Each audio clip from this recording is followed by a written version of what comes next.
There is nothing you can do to prepare for law school. That's everyone's favorite thing to say, especially people who did nothing to prepare for law school. I would know because that's what I used to say. Hey guys, welcome to The First Year Law School and Lawyering, a podcast about the two most confusing inflection points in your lawyering career, the first year of law school and your first year as a lawyer. I am 1L and new lawyer coach, Angela Vorpal, and you are in the right place if you are heading into law school or just starting out in your lawyering career and are not 100% sure what in the world is going on, because none of us are at those two moments in time. So when I say that I used to join every lawyer on the planet who says that there's nothing you can do to prepare for law school, I'm not exaggerating, because I was a lawyer who did nothing to prepare for law school. And so naturally, I believed that there was categorically nothing you could do to prepare for law school. And in fact, I thought this so strongly that when I decided to become a coach, my original plan was to coach only new lawyers, because I thought that new law students were good to go. And so even though through the years of creating YouTube videos, I definitely had law students reaching out to me with questions and asking for advice, I sort of wrote these off as kind of one-off sort of curiosities and questions that could easily be dealt with something very basic. And so when I decided to coach new lawyers, I went out and started Googling and looking for some kind of basic 1L prep that I could delegate these people to go participate in or watch or just kind of check out. And so I went about Googling law school prep or 1L prep, and I came across a few different offerings by a few different places. And I remember looking at their website and just kind of the list of things that they were offering and the way that they were talking about the different teaching points. And I realized immediately that I disagreed with almost everything that they were saying and the way that they were saying it. And what I realized was that it was this kind of stock, traditional, kind of regurgitated type language that I had heard in law school 10 plus years earlier, and that I had found did not work at all as a way to set yourself apart from your classmates 1L year. And so I realized right away that I couldn't, with a straight face, recommend any of these places to the students who were reaching out to me with questions. And I kind of had this rubber meets the road moment where I asked myself, well, am I going to teach these people? And I wasn't really convinced. I wasn't really sure, because yes, I had a game plan that I used 1L year, 2L year, 3L year that worked really well for me, but I had no way of knowing if that was also going to work for other people. And so what I decided to do was I decided to test it out.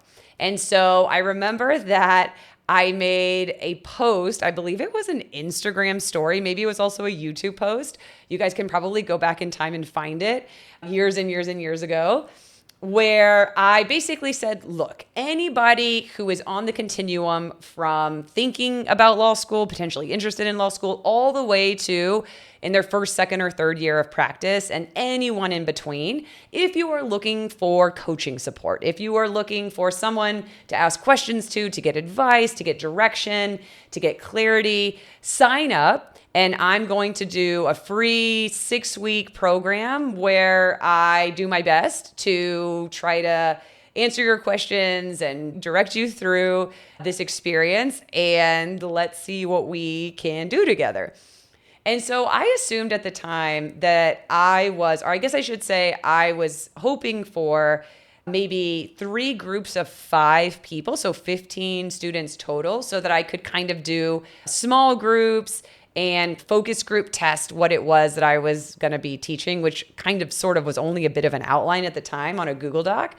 And within 24 hours, I remember I had to shut the post down and shut down the application form because over 60 people had applied. And so I had no idea what I was going to do with all of these people and how I was going to organize all of these groups and how I was going to maneuver all of this. But what I wound up doing over those 6 weeks was breaking people into these small groups of 4 to 5 and walking them through the things that I had done depending on where they were in their journey. So thinking about law school, currently in law school, starting their legal career in the first, second, or third year. And what I realized right away was that the vast majority of people who had reached out, who were finding me at least, were heading into law school. And so after that 6 weeks, that's when I really realized, okay, this is where the need is. Like, this is where people are really, really hungry for help. And so that's when I decided, okay, I really would love to coach new lawyers, but I think I need to address this part of the journey first, this community first, because again, this is apparently where the need is and where people are really looking for support and guidance and clarity.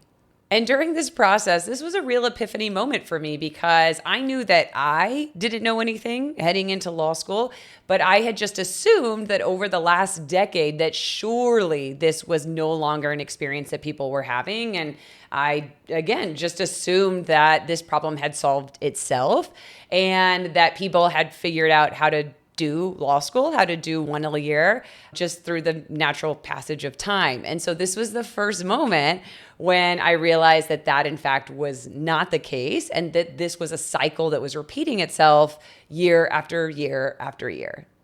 And over the years of coaching incoming 1Ls or 0Ls, as we are affectionately called, I assumed that the need for this type of preparation might decrease over time with the access to information and understanding and maybe just kind of general common knowledge. And what I actually realized as early as this past year is that the preparation actually needs to be more intense, not less intense than it used to be. And the main reason for this, if you guys heard the episode a few weeks ago, is because of the increasingly accelerated timeline for 1L summer job recruiting. And so at least when I was in law school, we had an entire year, so 2 semesters of time to be able to get our grades where we wanted them to be in order to apply for these summer positions. And now 1Ls have 1 semester, so 14 weeks of being able to learn this stuff, master this stuff, get the results that they want to be able to compete for these opportunities because of that accelerated hiring timeline. And so what I've seen from that level of understanding and preparedness emotionally, intellectually, strategically, is that we actually need to start earlier and we need to go harder than we did before if we want to put ourselves in the best possible position to go after the things that we want in law school and specifically 1L a year. So in this episode, I wanted to talk about why people give this advice that there's nothing you can do to prepare for law school and what to do about it.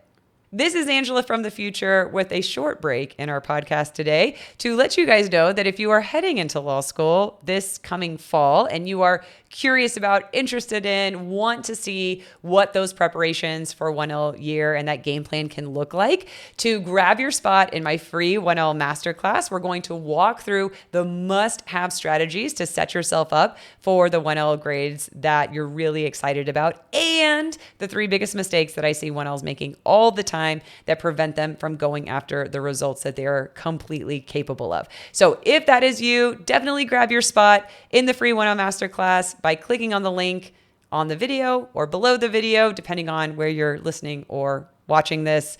And back to the podcast.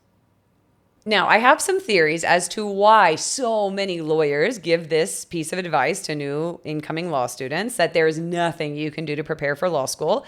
And the first one is survivor bias, which basically means that I didn't do anything to prepare for law school and I made it through just fine. I graduated, I passed the bar, I became a lawyer, I'm doing lawyering things, and therefore you don't need to do anything to prepare for law school.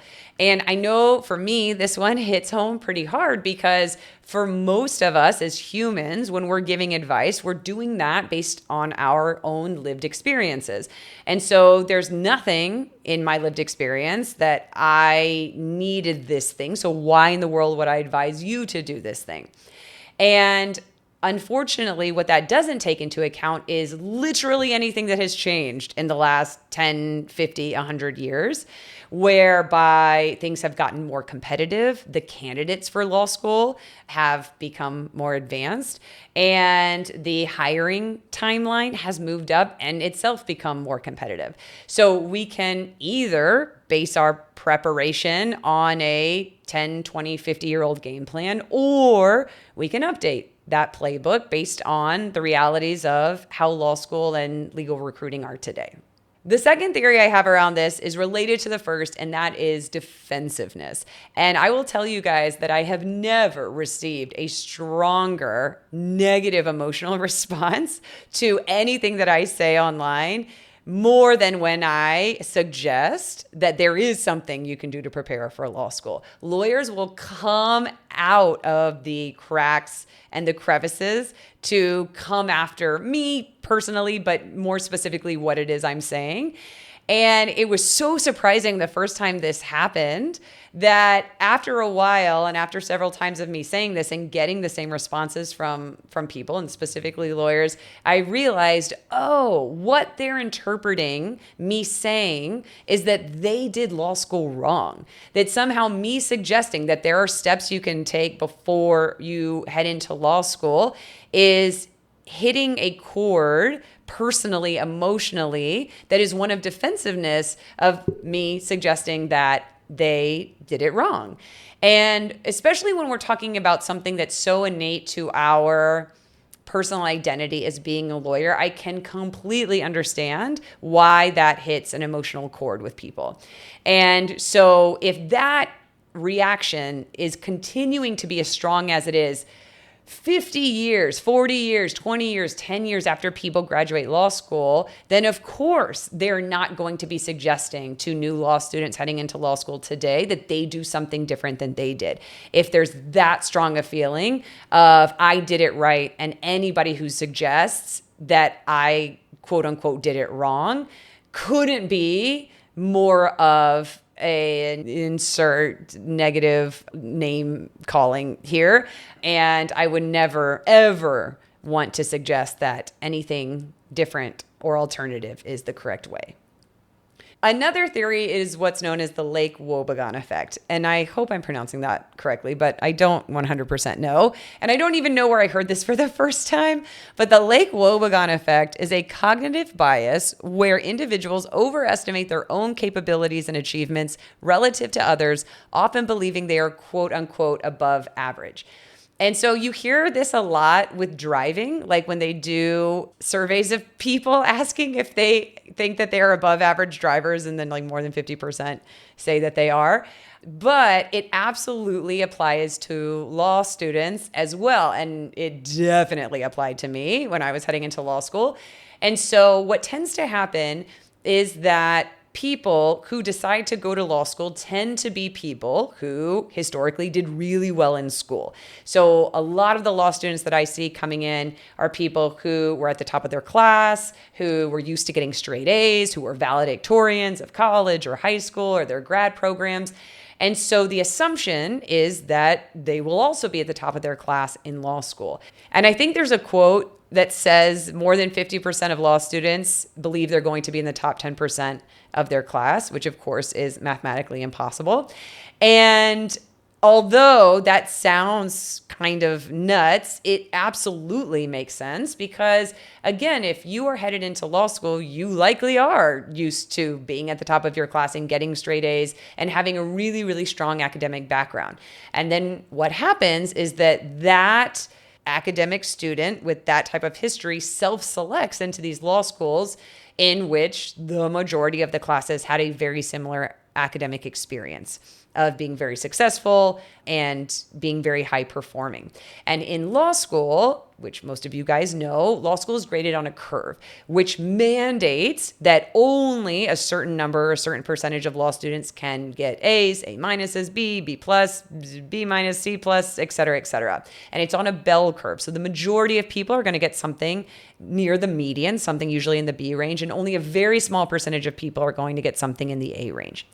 And I say that to underscore and give some context to this belief that because I was so successful in college, in grad school, maybe in an entirely different career path, and I didn't do anything to prepare for those things, why in the world would I think that I would need to prepare for this other academic experience that couldn't possibly be that different? And what people don't realize, myself included at the time, is that law school is taught and tested very differently than undergrad and grad school. And because it's graded on a curve, we are not only sort of battling against the material, the course, the professor, we're also competing with every other person in our class. And so these gaps between ourselves and each of our classmates is actually what's going to be determining our grade, not just our understanding of the material or our development of the skills that are being evaluated. This next theory occurred to me, so I figured I'd say it out loud, but I really hope that it is not accurate and or that a very small percentage of people are actually operating on this motivation, and that is one of hazing. And so this idea that I had to go through this with no preparation, and therefore you should also go through this very difficult, confusing, overwhelming, pressure-filled, anxiety-ridden experience with no preparation. I like to think that that is not a reason why lawyers would tell law students there's nothing you can do to prepare for law school. If I'm being particularly cynical, I would say that's way more a mentality that some law school professors would have than I think just lawyers out in the real world of, yeah, I had to go through this and look at me. I did great and now I'm a law school professor and therefore you should have to go through the same experience with the same quote unquote limitations or lack of access to resources that I did. But we'll leave it there because I really hope that I'm wrong and that that's not really a thing that people think or that motivates people to tell law students not to prepare for law school. This next theory isn't really a theory at all because I hear lawyers saying it all the time. And that is that there's nothing you can do to prepare for law school because every law school professor is different. And they're correct. Every law school professor is a different human being. And every law school professor, as far as I can tell, does have some level of flexibility in the content that they're teaching, the way that they're teaching it, how they're presenting it in class. I assume that law schools, specifically in the ABA, generally do have some kind of requirements with respect to the 1L doctrinal subjects because you see the same things being taught in every law school across the country year after year after year. But yeah, every law school professor can have different sort of preferences or idiosyncrasies or subjective tendencies. But what I've seen and where I see lawyers getting this wrong is assuming that because these professors have professor-specific preferences, that we should start with a completely clean slate, meaning start from zero, walk into law school blindfolded, recreate the wheel from scratch in every single course from the very beginning, simply because professors have subjective preferences. And what I have seen instead be the case is that across the board, from East Coast to West Coast, law schools across the country, 1L doctrinal subjects across the board have a set of strategies and steps and structures in place that create a consistently strong game plan across the board. And so when you have these pieces in place, I would say that's 85% of the game, if not more. And so now you're talking about 15% or 10% or 5% or 1% of the individual strategy in each of your doctrinals being something professor specific, which is not nothing, but it's also not 100%. And so if we can get these strategies and steps in place in a way that makes sense, that gets you into action before 1L year starts, then all you have to focus on is the professor specific stuff. Once you get into the classroom, you don't have to rebuild the Roman Empire from zero every single time in every single one of your courses.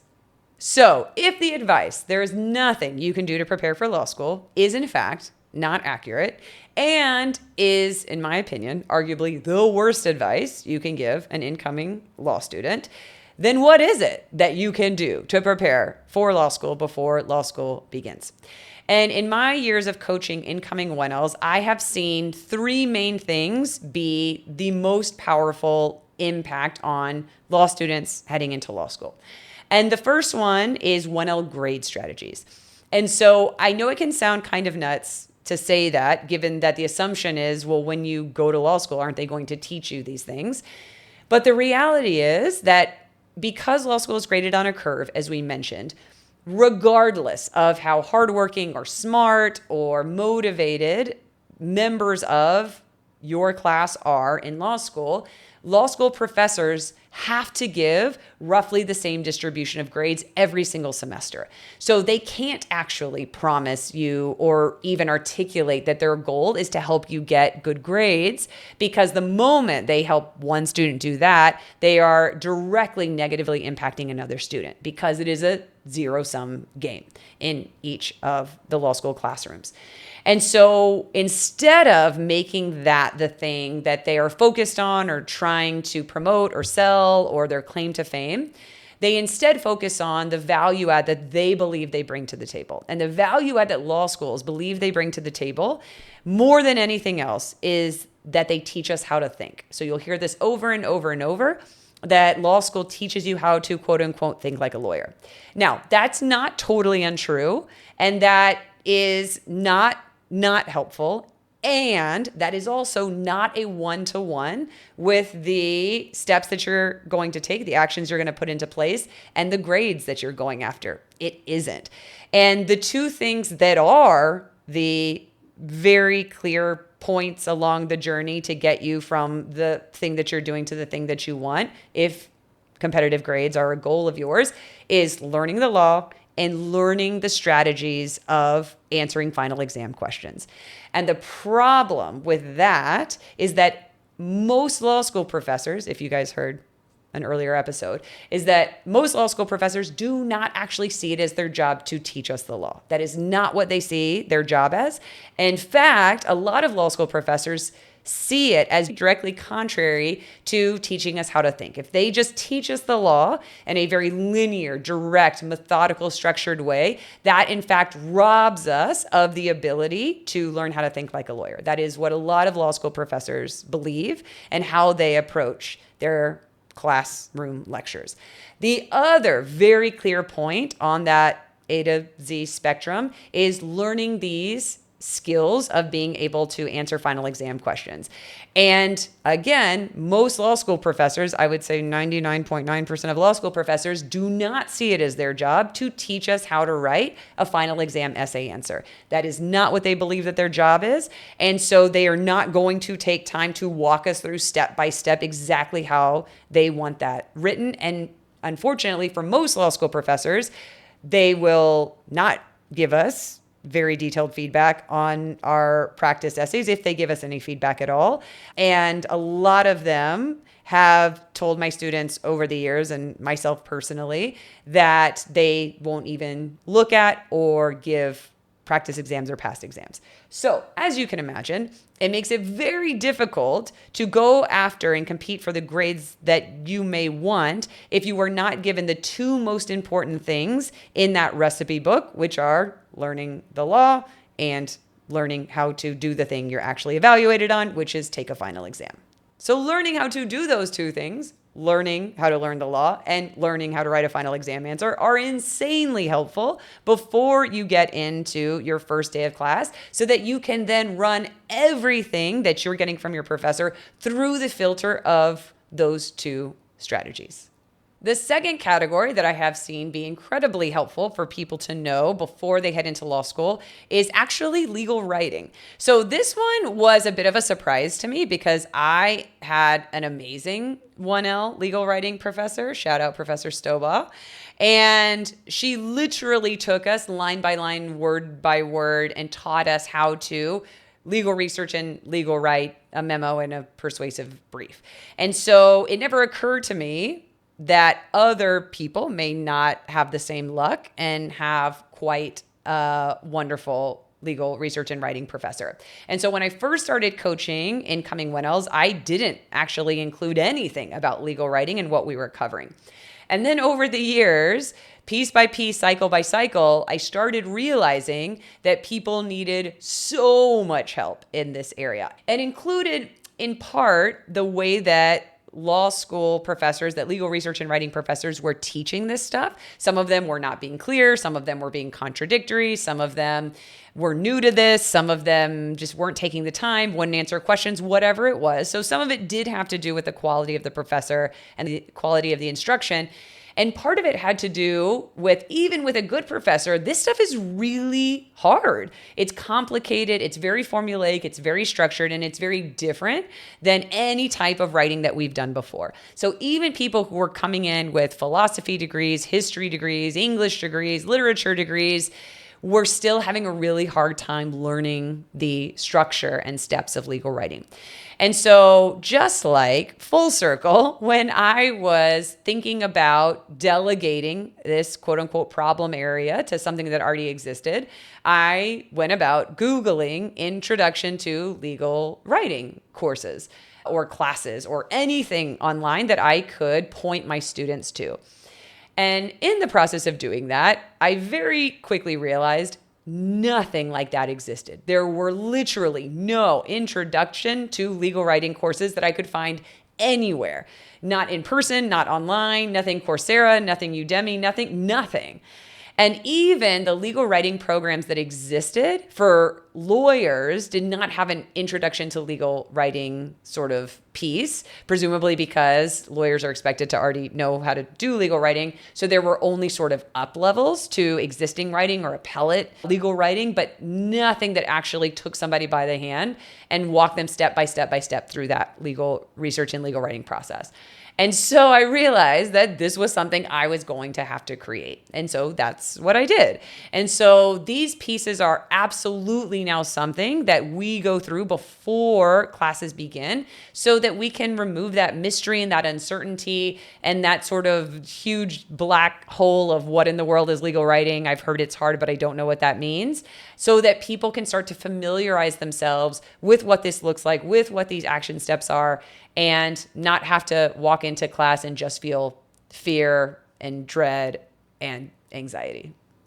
The third piece that I have seen be incredibly helpful for people to know and understand and take action steps around and prepare for before the first day of classes in law school is actually the 1L summer job piece.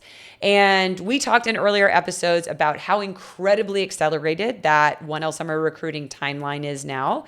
And because it has moved so far up and these 1L summer jobs and even 2L summer jobs are coming online even as early as May and June and July before classes start, and for other law schools coming online in November and December of their first semester, right in the middle of final exam prep, that what I'm seeing is that law students don't have the time to get their application materials together to even be able to apply to these places in real time.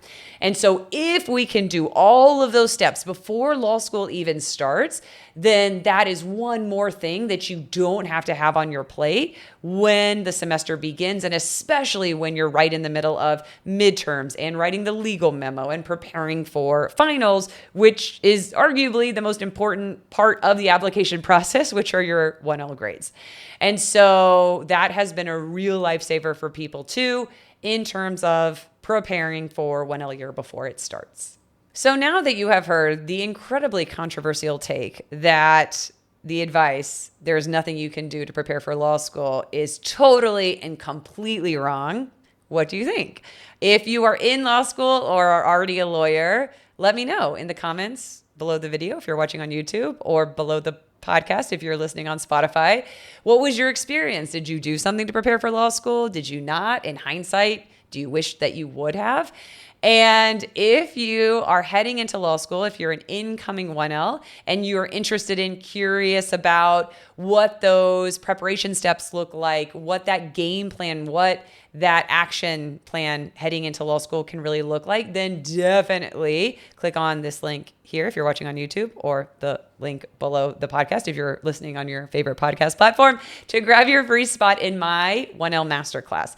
So my 1L Masterclass will break down what those need to know grade strategies are so that you can get really clear on what needs to be in place and why and how they all work together, so that you can really position yourself for the grades that you want your 1L year, which again, arguably in a non-controversial way, is the most important year for grades, because those are the grades that most law firms are going to be looking at when they are recruiting you for your 1L summer job. So if you're headed into law school, curious about what that looks like, click on the link, reserve your free spot, and we'll talk need to knows, need to haves, and biggest mistakes that I see 1Ls making in their preparation for 1L year. And with that, guys, if you are watching on YouTube, feel free to subscribe and give this video a like if you came away with something you didn't know before. If you're listening on a podcast platform and there's anything that you liked from this episode, give it a 5-star rating, because apparently anything less than a 5-star rating is horrible in podcast world and completely devastating. And if you hated this episode, please don't do anything at all. Don't rate it. Don't review it. Don't leave a comment. Don't give it a dislike. Just click away and act like none of this ever happened. And with that, guys, I will see you in the next episode.